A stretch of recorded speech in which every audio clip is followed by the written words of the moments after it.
All right, we have a limiting reagent problem. We can recognize that because we're given amounts of two different reagents and how much of a product is formed. All right, so we're going to need the formula weight of all three of these compounds, which we've done. So now we take each reagent in turn and determine how much aluminum sulfate can be produced from that amount of reagent. Okay, so we've done that. We've calculated how much product can be formed from each one of these reactants. Now note we need to, before we can compare one chemical to another, it has to be mole to mole, and we use our balanced chemical equation to generate the mole ratios.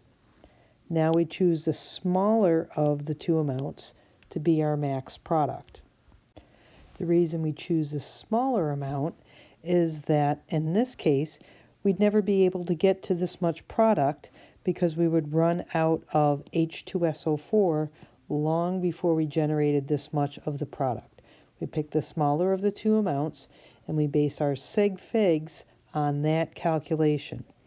So we only have two sig figs here. That's going to limit our sig figs in our answer.